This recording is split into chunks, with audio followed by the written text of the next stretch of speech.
Hey guys, welcome to another solutions video. Today we're going to create a midpoint finder in Python. Let's go.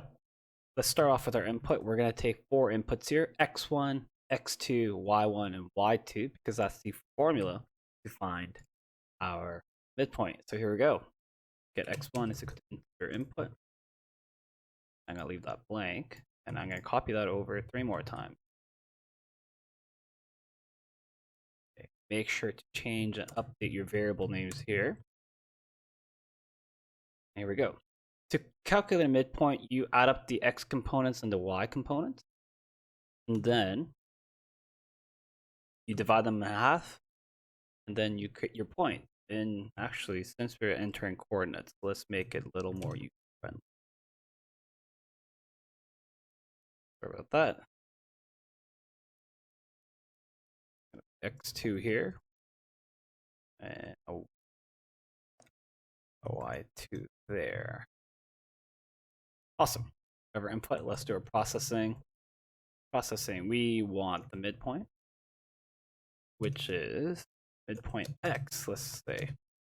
That is just x1 plus x2. I want to do that all together and divide that by 2.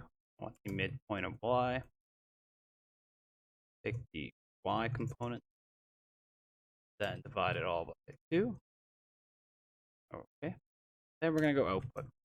Now, there is a data type called tuples, which use round brackets. So you could use that if you want, but we haven't learned about it. So we're just going to do it in our little print statement here. So we can say print the midpoint is that midpoint x, comma, another comma to separate, midpoint y, comma, and that bracket there. Now it's going to leave some awkward spaces. Don't mind those. We're going to learn how to fix that later on. Let's run this program now. So let's say 0, 0, and we're going to go to 5, 5. Midpoint is at 2.5 and 2.5. That makes sense. So kids, that is how you create a midpoint program in Python. Thank you for watching. Stay classy.